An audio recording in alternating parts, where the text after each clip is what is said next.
Welcome back to the CTO Playbook, the podcast dedicated to helping CTOs excel. If we're brave enough to ask them, are the questions we pose more powerful than the technologies we choose to build? Today, we explore that idea with Joe Thompson, CTO at Hedgehog Lab and a fellow member of the CTO Craft 100. Joe challenges the assumption that progress is inherently positive and invites us to look closely at the unseen consequences of what we create. Ever since the printing press, new technology has pushed society to rethink its boundaries. But with today's pace of innovation, what happens if we stop asking the right questions? In this episode, you'll hear why influence, intention, and awareness may be the most impactful tools we have as tech leaders, shaping the world far beyond our roadmaps. I'm your host, Adam Horner, a coach to CTOs from startups to enterprises and everything in between, helping you lead with clarity, confidence, and strategic impact. If you feel like you're figuring it out the hard way, you're not alone. That's why I created the CTO Playbook, a podcast and platform built for tech leaders just like you. Explore coaching, cohorts, and resources at thectoplaybook.com, helping you build your own playbook at your pace on your path. Let's meet Joe, whose playbook on impact and responsibility pushes all of us to think a little differently. Joel, welcome to the CTO Playbook. It's really good to have you here. It's a pleasure to be here. Nice to see you, Adam. Now, let's start with how our paths crossed, because we're both being listed on the CTO Craft 100 list. But for anyone who doesn't know you yet, how do you introduce yourself these days? Who are you and who do you work for? So I'm Joe Thompson. I'm the Chief Technology Officer at Hedgehog Lab. We're a digital product consultancy. So we build digital products for other businesses. We're based up in Newcastle, but we have a presence nationally in the UK and also have teams around Europe. Awesome. And what are the sort of the typical customers that come to you for help? We do a lot of work in financial services, but not specifically that. We also work in sectors like edtech. We've done bits of medtech stuff, really quite a range. We're not bound sectorally. What we're really bound by is being a design-focused product business. Design-focused product business. Awesome. So that's, when you say design, is that UX design or is that the sort of the fundamental product design? Yeah, that's a great question. We emphasize design in our process. So that tends to begin with user research and kind of scoping what it is that what the problem being solved is all about. Yeah, user research and then user experience design leading through into visual design. And then there's a product strategy layer around that as well. We do a lot of product management and helping our customers get the most user value out of their tech investments. Awesome. Now, that's interesting that it's sort of end-to-end, top to bottom and design everywhere, because I know that you spent quite a bit of time thinking about and talking about tech for good and social responsibility in our industry. So when people ask, why are you so passionate about this? How do you answer that? Yeah, so technology it's just become more and more important to the point that it's a cliche, but it touches every aspect of our lives. And there doesn't seem to be, there's no sign that is going to diminish. I think it's almost inexorable the way it continues to grow in prominence in everybody's lives. And yet the way things are built, and I'd say certainly historically, the way technology has been built has been quite narrow in its focus around, well, very often things get invented and the selling point is optimizing a particular metric. So, that might be engagement or conversion in e-commerce, but there's usually a very narrow perspective on that. When you actually get in front of users, sure, they want their problem solved, but actually it's very rarely a single dimension that they're assessing on. And so things like usability and accessibility and, even accommodating things like cognitive impairments in the way you build things become really, really important. And, we're halfway through this decade now. By the end of this decade, a lot of the analog or historic channels for interacting between businesses and customers or services and users are just not going to be around anymore. A lot of banks don't have branches. A lot of organizations will do anything to stop you, trying to get hold of them on the phone. And yet we still have these digital channels that are pretty unfamiliar or pretty threatening to a lot of people. And so, when we say design led, it's not that it's always got to, kind of be stripped down to what's the most basic accessible thing you can provide. It's that you've got to be confident that what you're building actually serves a population rather than a thin slice of users. That's a great perspective. And I think it's one of those things that a lot of us would do well to take into account and remember. Was there a particular moment, back when it sort of hit you, okay, the products I'm shipping genuinely aren't changing people's lives for better or worse, or not, enabling everybody to use it? So yes and no. I mean, I've worked in digital product for over 20 years, one way and another. And certainly in the early days of that, I don't think I had a very broad view of what we could be doing.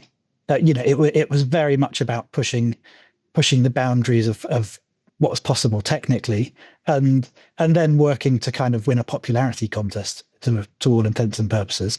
And I think a lot of technology still gets built like that. But I think, over time, I started to reflect that, well, it's this thing, it's about the amount of impact you have on the world. And, there are sometimes, if you build things for consumer markets, then they will go out, and if they're successful, they will go in the hands of an awful lot of people. And it's very good to feel confident that, that everyone that's using that or encountering that product is having a good experience. When you're building SaaS products, say, or things that, do not go out to the general public, I think, the penny dropped for me when I realized that we'd built this tool. It had gone out, it probably had no more than a few thousand users, but for those users, it was a really big part of their experience at work. Right. These poor sods were plugged into this thing for hours every day. And like a primary work tool then. Well, this is exactly that, yes. And so I started reflecting a bit more on, well, I want to take care of these people, because a lot of time they don't really have a choice about whether they're using this or not. And this system has been mandated and has been procured on the basis of things completely other than how these guys feel about it. But, and I think it's just good to kind of reflect on that and think, well, actually, I want to do the right thing by them, because I worry how I'll be judged if they absolutely hate this thing and it makes them miserable. That's all on me. And so, you kind of get to that point of view. And then a few years ago, I was working for a business, and we were doing some work around, it's a very long story, but essentially it was a fintech for the developing world, right, in partnership with Save the Children. And again, looking at the way that digital transformation has the possibility to really move the needle on some very, very difficult problems for people that really need a lot of help. That was another moment where you think, oh, okay, this technology thing, it's not just about easier, faster, cheaper. It can really be used to improve people's experiences throughout their lives in all sorts of different contexts. And I guess once that becomes part of your purpose at work, it's very hard to put that down. Really, you get to a point where every project you encounter and everything you do, you're looking at it through this lens of, how do I make sure that this has the best impact and makes the most positive contribution to the people that encounter it? Because it's such a powerful lens, isn't it? Yeah, I mean, it has an impact on us when we start looking through it. That's what I mean from the point of view of being powerful. Absolutely. And I mean, it's obnoxious to say it, but I feel so privileged to work in technology. Genuinely, I think it's a fantastic industry to work in. And I taught myself coding as a teenager, really. And I don't think I ever selected an industry and went to work in it. It was probably the least painful way of earning a living at the time, where that's what I needed to do. And, I think you say that to a lot of people, and they agree, that's kind of how people get into technology a lot of the time. Yeah, I mean, it's probably more glamorous now than it ever has been, but for a lot of the time I've worked in technology, it's been anything but glamorous. Yeah, the backroom kind of stuff. Yeah, I just feel incredibly lucky to have lived through some phenomenal times. The amount of change and being part of that movement, where there's the evidence of what we're doing, of technological kind of advancement in every area of people's lives, is really, really special. And so that's one angle to it. The other angle to it is, well, hang on, a lot of what's happening, I'm not sure I'm quite so comfortable with. You don't have to look far to find some pretty troublesome examples of technology that's either been deployed with a very narrow view of its impact, or even with pretty nefarious objectives. And I think it doesn't take a lot to get to a point where you think, okay, well, there's probably a right side of this debate to be on. Yeah, and I think we'll come back to sort of the negative aspects, negative impacts in a little bit. But I just wanted to focus a little bit first on that tipping point, the moment of realization, because that was one of those moments that I related to. But for me, it was relatively late in my career, actually. It was one of the first times I truly landed for me when I was working with a part of the British Army. And suddenly the tech I was working on had a very direct consequence on life and death, human life. And it was rewarding, but it was also very pressured. And I found myself constantly thinking about approach and timelines and overall impact in a different way.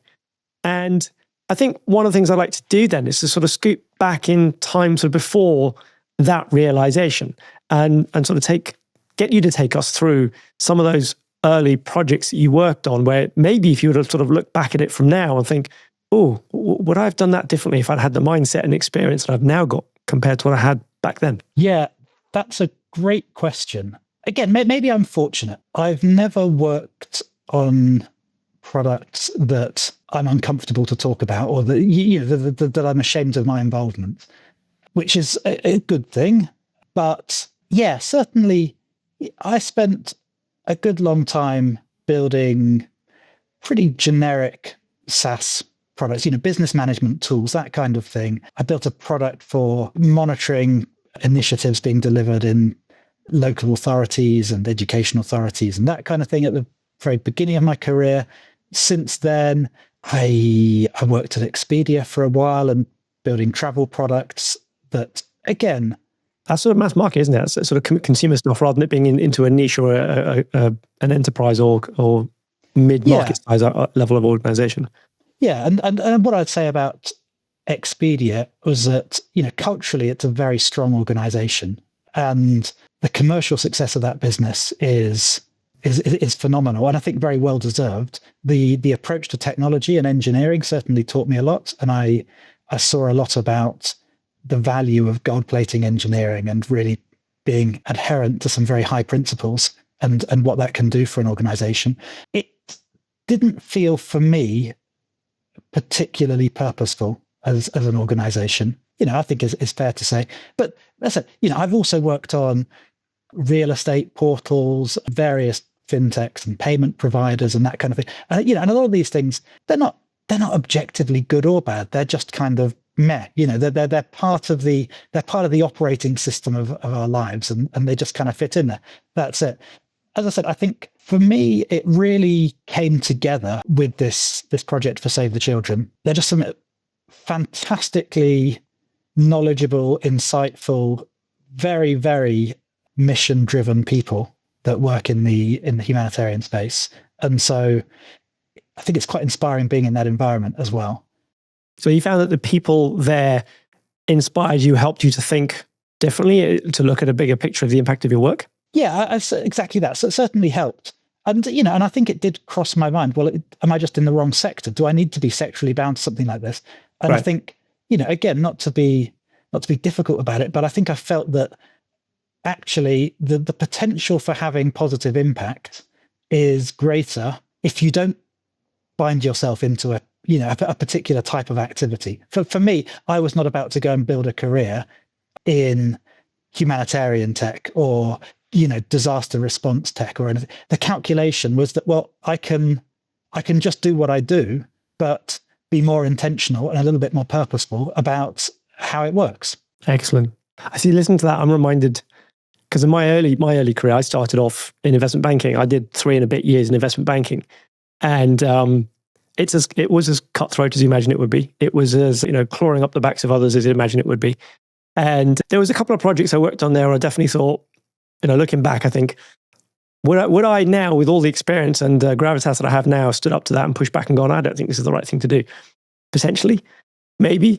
But I think definitely from that point of view of just looking at the world differently, I think there's a level of sort of experience and different things you get exposed to where once you've sort of had that sort of eye-opening moment or awakening moment, you can look at your work and sort of think, am I actually doing the right thing here? Are we doing the right thing here? I think this is the third time I'm describing myself as fortunate. But again, I've spent a lot of my career in consultancy, and there have certainly been times where there's been an opportunity or even a suggestion that I would go and work for clients that I'm probably less aligned with from an idealistic point of view. And yeah, whether it's good fortune or good planning, I've always managed to avoid that. I've never been in a position where I've been put in a place and said, right, you're going to build this thing. And I've had to kind of, hold my nose and get on with it. Right. But then because you must have quite a good amount of choice over the customers you do take on now, is that something you take into account?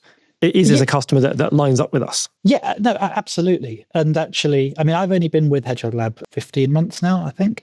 And yeah, the purpose of the business and the way that the business expresses its values were absolutely central to my decision to go and join. I don't think I could go and work for a business that I didn't identify had a similar set of values to me. And fortunately, the world is sort of heading in that direction. You don't have to go too far to find businesses that have got a very clear purpose in what they're trying to do and are very proud of what they stand for. So it's not really been a big challenge. Awesome. Now, you've mentioned that in the industry, we've genuinely improved on things like accessibility and digital inclusion over you mentioned the last decade or so. But was there a specific project or story where either you or the client were pushing for accessibility or inclusion where it made a noticeable difference to either take up or the way that real users used it or the impact that you perceive from your own work? Yeah, and actually, maybe this is controversial. I think some of the most innovative work I'm seeing at the moment in that space is coming out of financial services, because the regulations there are pretty toothy. You certainly wouldn't want to be on the wrong side of the regulator in terms of the accessibility of your service for users with a whole range of conditions or difficulties in accessing services. And that tends to get it the attention that it deserves.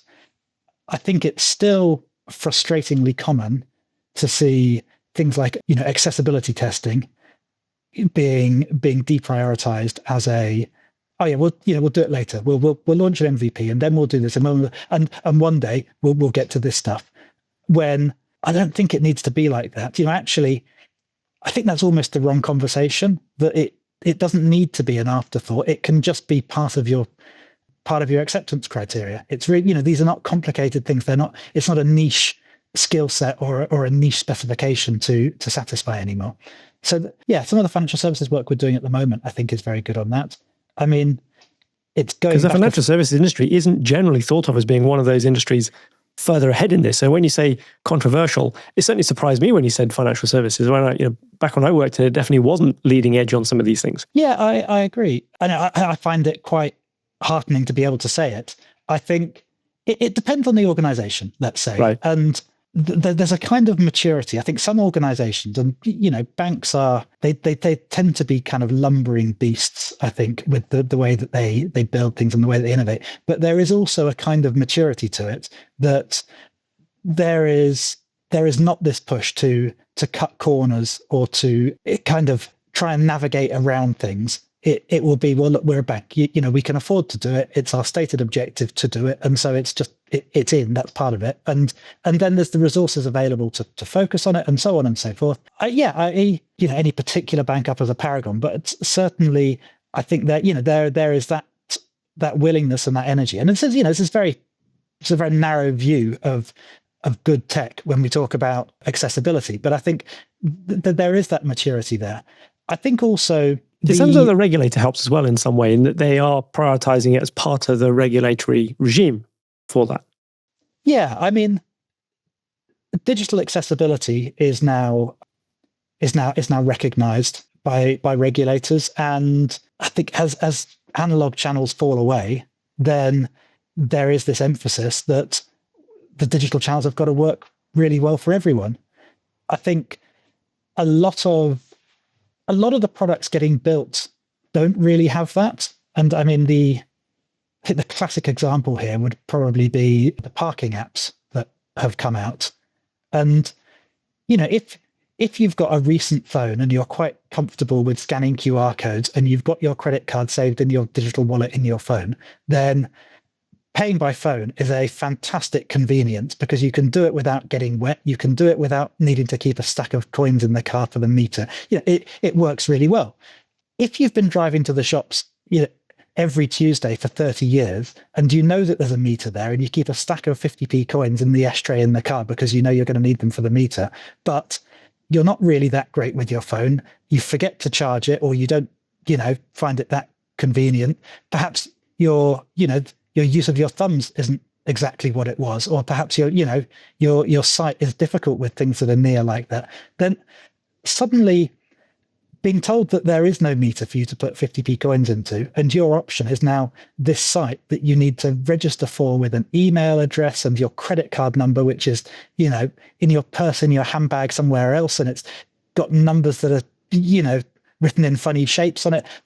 Suddenly this thing that used to be really straightforward has become incredibly difficult. And by the way, if you get it wrong, then, that's £60 if you pay next week, or 120 if you pay the weekend, and you're thinking, This is a very threatening environment to call that digital transformation. I think is actually a very threatening thing, because you're turning something essential but very familiar into something quite unfamiliar for people. And that's the default customer experience there. Well, this is the thing, and I mean, sorry, I say the parking apps, I use it as an example. I'm sure some of them are very good. As a rule, they often look like they were procured by a local authority on a, lowest cost basis. And to me, that's it's a real sadness, because it's almost like we're deciding that it's okay to alienate some people because this is the march of progress. And I think that's completely the wrong way to be looking at the innovations of the 21st century. Yeah. Do you think that's a reflection of the different levels of government? No way you're talking about the financial regulator, obviously very centralized, based in London, looking broadly across the whole industry, versus lower down where you've got a local council, much smaller population, much lower budget in many cases as well. I don't think so, because you also see local authorities do some, fantastically good work in digital. And actually, there has been a lot of work from central government supporting local authorities with providing good quality digital services. So, I think that would probably not be a fair generalization. I think, exactly that. And I think more than that, if you actually thought through what compromises, how you're optimizing your project budget, I don't think you would make the choices that resulted in, really bad experiences for classes of users.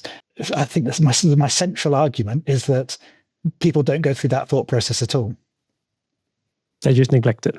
There is just a kind of a willingness to not think past we're just going to build this thing and ship it, and not to think about what the impact of this will be when it's out in the world, when it is widespread, used every day by people. How is this going to impact their lives? Well, let's move then from the neglect over to something else that you dropped in before, which you said optimizing for, in some cases, for speed. But let's talk about some of the darker patterns, which I promised to come back to from earlier on, when people are optimizing perhaps for the things that aren't so great. Can you just give us some examples of what you've got in mind here? Yeah, I mean, my list of frustrations or gripes with the tech industry is long. And I think that, they fall into different classes. But things like, I find it a little bit sad that the cryptocurrency that seems to have survived better than all the others since the glory days of all of that stuff is Bitcoin, which relies on proof of work, i.e. it's essentially, environmentally ruinous. It is deliberately wildly inefficient to create a scarcity. There are other really well-proven, well-accepted patterns for achieving the same thing, but unfortunately, Bitcoin doesn't use them. And so, I think that's another example of something being, I don't really have a position on crypto beyond, sometimes it's good, sometimes it's bad. But to me, that's an objectively disappointing development that, we seem to have settled on the most problematic, let's say. that's just one example. I think you could go straight through into, the gig economy and the way that the promise of creating these really flexible jobs for people that are, almost a perfect marketplace between supply and demand, and allow really flexible workforces to do jobs, for all manner of things. We can talk about, Uber drivers and Deliveroo riders and all of these things.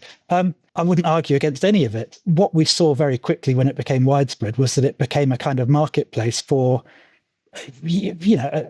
kind of abuse of the people that were dependent on that for an income.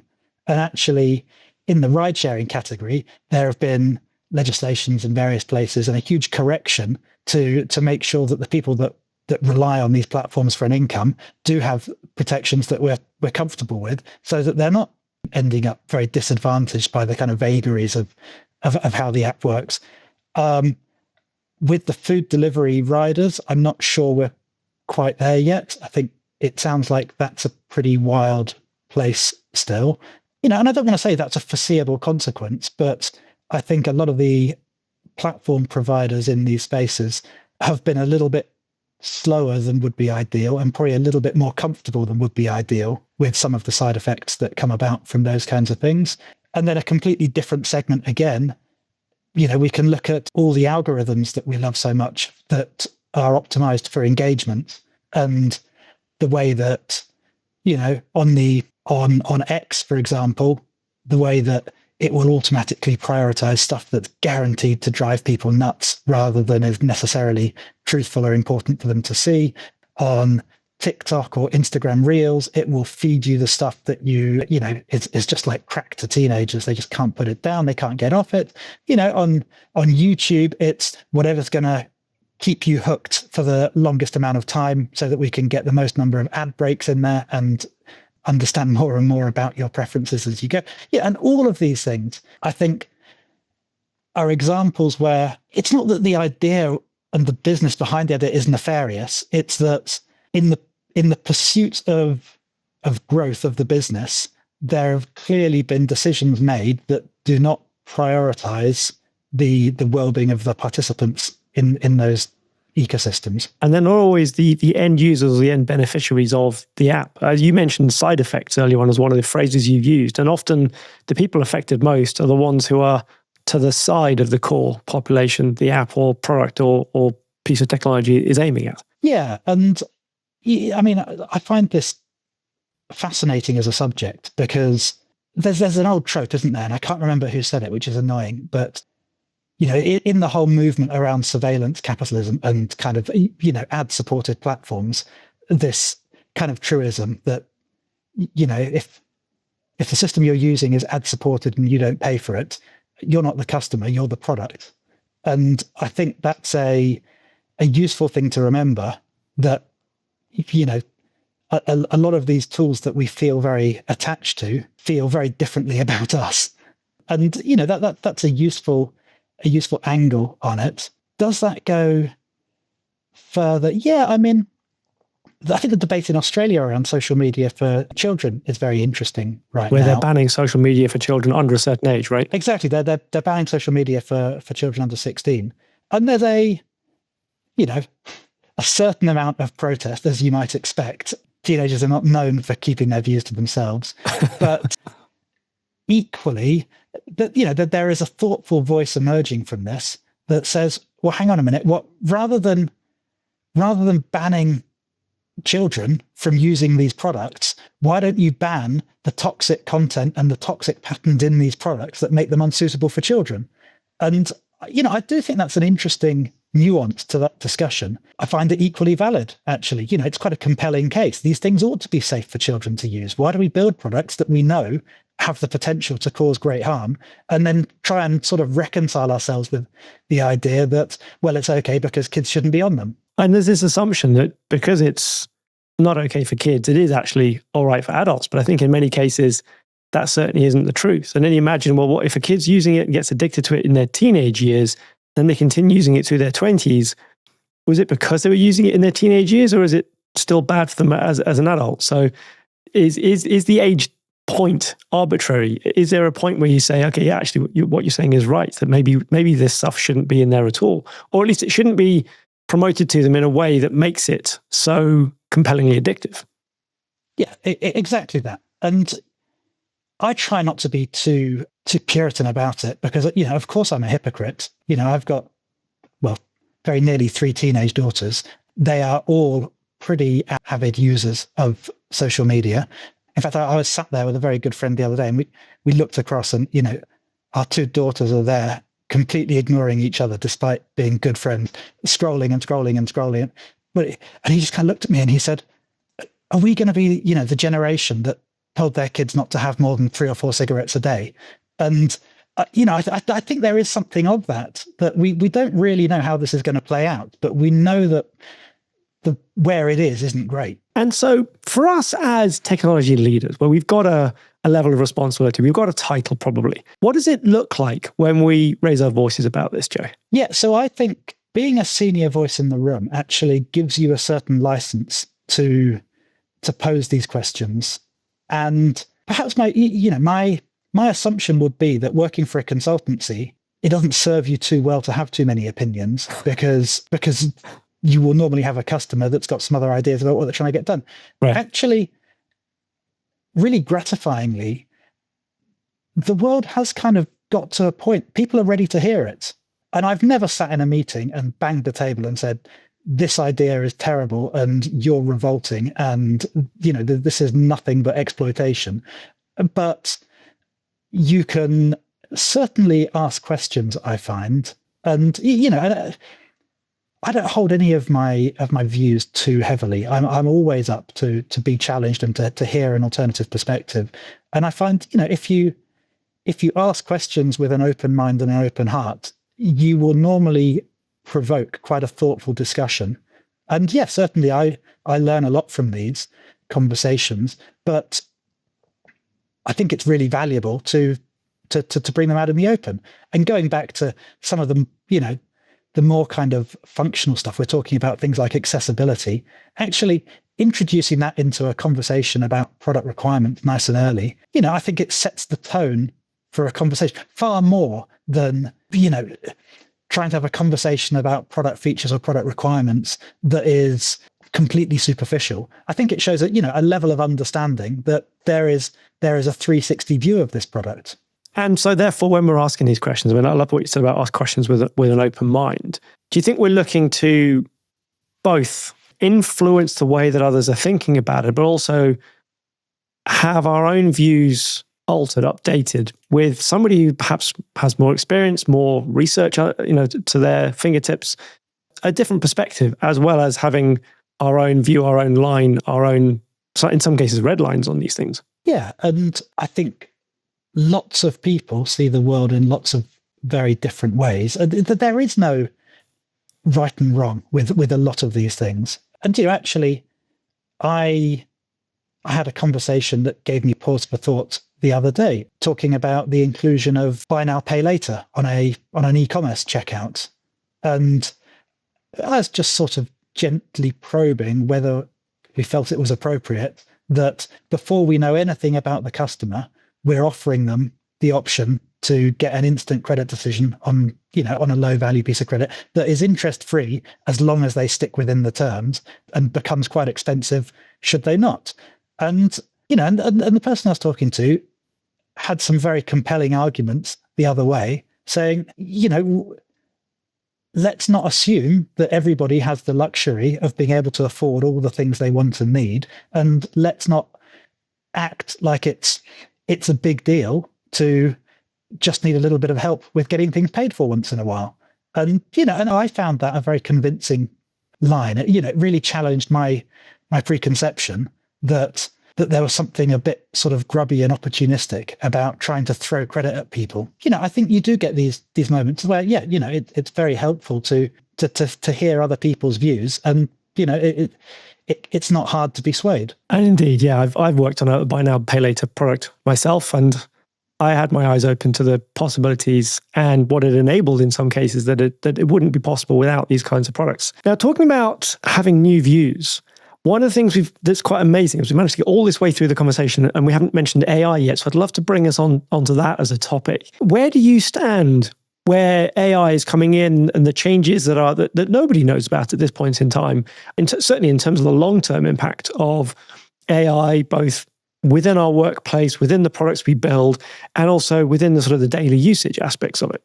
Yes, good question. I think AI has been a big part of our lives for a lot longer than many people realize. And in fact, yeah, you said we've got this far and we haven't talked about AI. I mean, a moment ago, I was talking about social media algorithms, for instance, which are a very opaque piece of machine learning in almost all cases. And, that particular use of that technology goes both ways. You get, it's the same technology, it's the same approach that gives us our Spotify recommendations and those incredible playlists where you just get banger after banger after banger and generates your Spotify Wrapped for you, as it is that, produces these personalized content feeds of really harmful things on some of the platforms. And so I think, a lot of this stuff is not quite as new as we imagine. And we see the positives and the negatives of it in roughly equal measure. I don't know whether it's net positive or not, but certainly it's very present in our lives. The generative AI stuff that has got everyone very excited recently is probably the best I can say. And I think there are some very exciting possibilities that come through in that realm, equally pretending to be human in their output. And they do these incredible things with generating videos and pictures and text that is, uncannily good. There are very few people I've ever met who will say that a significant proportion of their job that they used to do manually, say 3 years ago before ChatGPT launched, is now being done by an AI. And I don't suppose that will be the case for long, but I do think a lot of these things, they've tricked us into thinking that they're clever because they produce these very good results. But actually, there is a huge amount of what humans do every day that we're not even scratching the surface of where they can go. And I think people also underestimate how much inertia society, organizations, the world has in particular directions. And yeah, I would absolutely love to believe that AI will transform health service, for instance. But, this is a health service that until very recently was completely dependent on using fax machines. And there are so many other things that need to happen before. And by very recently, we mean sort of between 5 and 7 years. It was almost entirely dependent upon them. That's staggeringly recent. Yeah, I mean, I don't know if they've fully got rid of them now, but yeah, I can imagine there's still a few use cases that persist. No silver bullet theorem, which he wrote in 1980 something or other, which basically said there is no single technology that within the space of 10 years is going to have an order of magnitude impact on productivity. And I think a lot of that comes down to exactly what you're saying. It's the inertia to change, but also just the scale of change that's needed in order to create an order of magnitude difference in economic profitability and in productivity. And countries like the UK have had a very long-standing statistic that says productivity was actually declining for many years in the UK and has just recently started picking up again, only recently. And then again, we can look at countries like the US where productivity, despite ChatGPT coming out 3 years ago, hasn't actually materially changed. Yeah, I mean, for measures of productivity, that's almost certainly the case. I think you can point to those statistics. I think the anecdotes are really interesting as well. And, I was speaking to an AI product director for a big brand last week. And I said to her, how much of your job are you getting done with generative AI now, given that you ship products that depend on it, you know your way around it very well.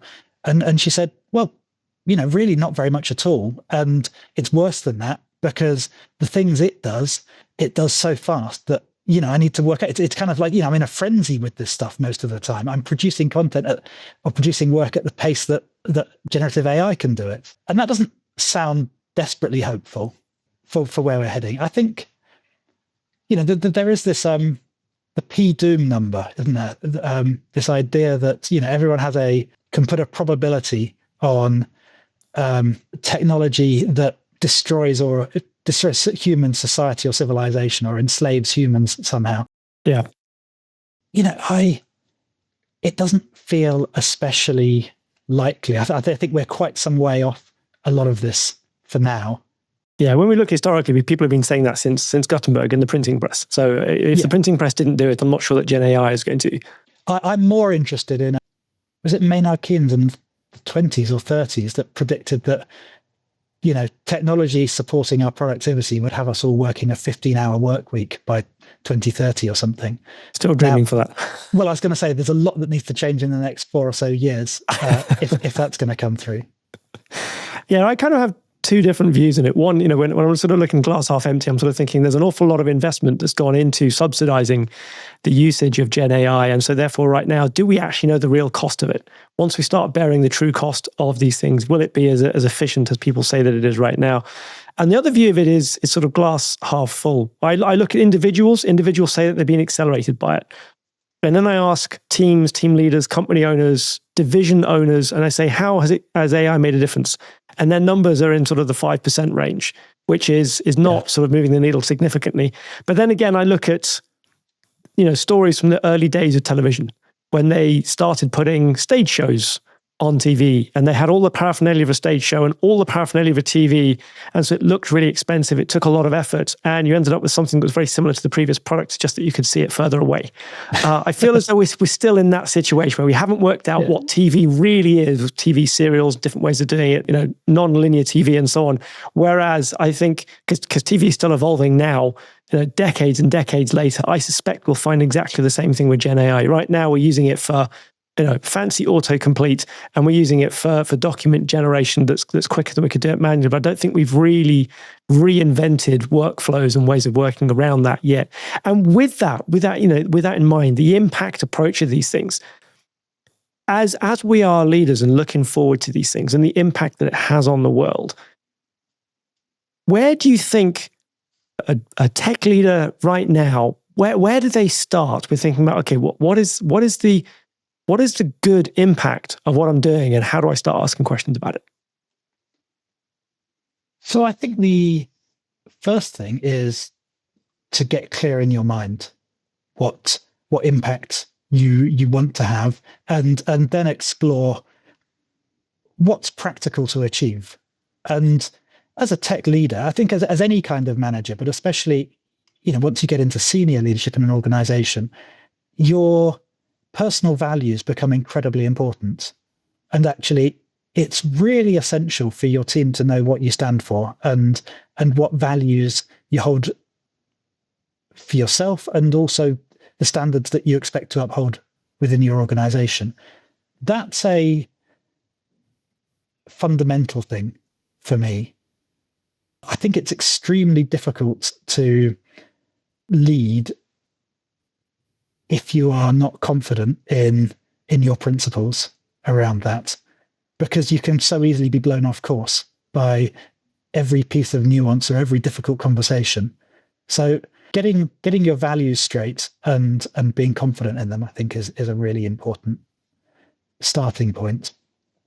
From that, probably equally being somewhat wise about the limits of your influence and the appropriateness of those views. No one wants to come to work and get lectured on, let's see, somewhat political topics, for instance, unless you work in a very specific kind of organization. You can leave all that stuff behind. And I'm very clear when I talk about all the stuff that we've been discussing. These are my beliefs, and I'm very forthright at why I believe those things. I do try not to lecture people on them. I think it's very important that you let people know what you stand for and how you approach things. You don't need to ram it down their throats. And so knowing, yes, when to talk about this stuff, but also when not to talk about it, or which topics are best to leave elsewhere, I think is also helpful. And, especially in a consulting world, your clients may not want it. It may not expect it, and it may be unwelcome. Just be thoughtful about the fact that you're not here on a crusade. And then when it comes to the link between that and technology, or technologies, plural. What do you think is an appropriate approach from the point of view of selecting, using, enabling, building technologies that takes all this into account? Going down a very difficult path if you are selecting technologies before you've identified what problem you're trying to solve. And my experience for a long time has been that if you're thoughtful about what problem you're trying to solve and can get that through to how you want to solve it, your technology choices will almost bring themselves to you. Cool. So we need to be both logical, but also congruent in our choice of technology with the values that we've identified then. Exactly that. There is always going to be room for some expertise in selecting appropriate technologies. But the clearer you are about what you're trying to achieve and the parameters you're operating in, the more things rule themselves out. And so you're left with a much smaller pool of candidates to think about.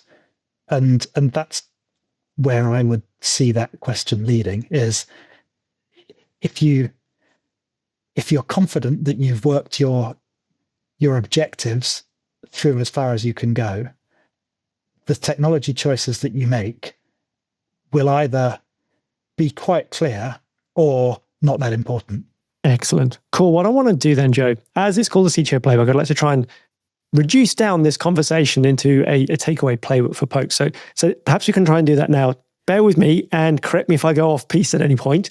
But if I miss anything out, also chip in and let's see where we go from there. So I had number one was to really get clear on the impact you want and need to have and be pragmatic about that. Number two, get clear on your own values. And you also said be clear. So in other words, communicate to others what your values are as well. Number three, then understand your influence and be appropriate to your workplace, your organization, the way you work. And then number four, be logical and congruent with those values in order to select technology, and you shouldn't go too far wrong. Is that fair? I think that's very fair. That's a great summary. If I'm allowed a cheeky extra one on the end, please do. I've used this word before, optimize. If you're doing all of that, it's a great time to think about, how can I have the most impact in what I'm doing? What's the most meaningful or the most valuable thing that I can do right now? And I think with that, you can't go too far wrong as a senior leader in tech. Joe, it's been fantastic. It's been a real pleasure. Thank you so much for having me on. Thank you for listening to the whole episode. I appreciate your time. So just before you go, I'd like to ask you for a favor in return for putting together this episode of the CTO Playbook for you. Please share the episode with just one person who will appreciate it. Wherever you're listening, whether that is Apple Podcasts, Spotify, Amazon Music, or another platform, sharing the episode will help more CTOs find the podcast and enable me to create more great content. Remember that you can find more information on the CTOplaybook.com. Thank you for listening, and I'll see you on the next episode of the CTO Playbook.